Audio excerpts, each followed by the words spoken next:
खाने का कोई सामान ऑर्डर कर सकता है, कोई भी कंज्यूमेबल आइटम ऑर्डर कर सकता है, उसके घर पे पहुंच जाता है। तो गरीब आदमी का पीडीएस का राशन भी उसके घर पे पहुंचे, इसके लिए मुख्यमंत्री जी ने एक योजना बनाई थी और इस पर हम बात कर चुके हैं कि किस तरह से उसने कैसे केंद्र सरकार ने इस पर रोक लगवा दी थी। हालांकि उनका कोई अधिकार नहीं था, राशन बांटने का काम राज्य सरकार तय करती है। कल भारत सरकार की एक और चिट्ठी आई है, उसमें मोटे तौर पे 2 बातें लिखी हैं। उसमें लिखा है, प्रधानमंत्री जी ने लिखवाया है कि आपका गरीब लोगों को घर घर जाकर राशन बांटने का प्रपोजल रिजेक्ट किया जाता है। हमने तो प्रपोजल भेजा ही नहीं था, ये तो राज्य सरकार के अधिकार है कि वो कैसे बांटेगी। और सबसे महत्वपूर्ण बात, प्रधानमंत्री जी ने दिल्ली सरकार को चिट्ठी लिखवाई है कि गरीब लोगों का राशन उनके घर क्यों नहीं पहुंचाया जा सकता है। भले ही पिज्जा पहुंच जाता हो, लेकिन गरीब लोगों का घर का उनका राशन नहीं पहुंचाया जा सकता, ये प्रधानमंत्री जी कह रहे हैं। प्रधानमंत्री जी ने जो बहाने दिए हैं कि गरीब लोगों का राशन उनके घर नहीं पहुंचाया जा सकता, उसमें मोटे तौर पे 5-6 चीजें उन्होंने लिखवाई हैं। उसमें लिखा है कि भाई आपने ये नहीं बताया साहब इसका प्राइस क्या होगा।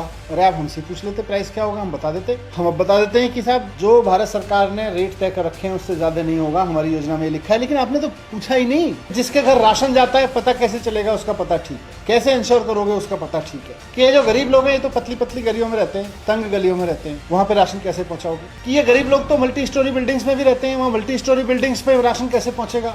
कोई आदमी 3rd फ्लोर पे रहता होगा, वहाँ राशन कैसे पहुंचेगा। कोई 2nd फ्लोर पे रहता होगा, कोई 4th फ्लोर पे रहता होगा, वहाँ राशन कैसे पहुंचेगा। इससे भी और ज्यादा फनी बहाने हैं, राशन वाली गाड़ी खराब हो गई तो राशन कैसे पहुंचेगा। मैं कई बार सोचता हूँ, हंसी आती है प्रधानमंत्री जी के इन बहानों पर कि क्या क्या बहाने ढूंढने पड़ रहे हैं कि गरीब आदमी के घर राशन ना पहुंचे। मैं पूछना चाहता हूँ प्रधानमंत्री जी से कि आप हर वक्त इतने झगड़ालू मूड में क्यों रहते हैं। देश में पहली बार इतना झगड़ने वाला प्रधानमंत्री देखा है 75 साल के इतिहास में, जो सुबह शाम राज्यों से झगड़ने में लगा रहता है, किसी से भी झगड़ने में लगा रहता है। प्रधानमंत्री जी आप झगड़ालू प्रधानमंत्री हैं क्यों।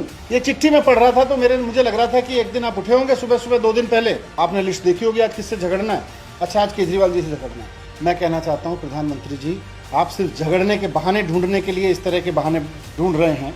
अगर आपको नहीं पता कि तीसरी मंजिल पे राशन कैसे पहुंचाया जा सकता है, तो मैं आपको कहूँगा कि आज हमारे देश के युवा चांद पे राशन पहुंचाने की औकात रखते हैं। इस देश के युवाओं की आज इतनी औकात है कि अगर आप उनको राशन देके कहेंगे चांद पे पहुंचा के आना है, वो चांद पे पहुंचा देंगे।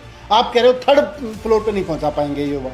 रोज सुबह उठ के अपनी लिस्ट चेक करने से कि आज किससे झगड़ना है, उससे बात नहीं बनेगी। आपके इस झगड़ालू स्वभाव से देश की जनता तंग आ चुकी है। अब जनता चाहती है कि आप देश चलाएं, ये झगड़ना बंद करें, रोज रोज झगड़ना बंद करें, बड़ी सोच रखें। लोगों की सबसे बड़ी समस्या यह है कि दुकानें नहीं खुलती। लोगों की सबसे बड़ी समस्या है कि दुकानों के सामने लाइनें लगी रहती हैं। इस सब समस्या का समाधान हम बता रहे हैं कि भाई इसका समाधान है कि जो आदमी जहाँ रहता है उसके घर पे पैक्ड पीस के राशन पहुँचा दिया जाए। तो ये सारी बेईमानी रोकने के लिए इन 73 लाख लोगों के लिए ये योजना बनाई है।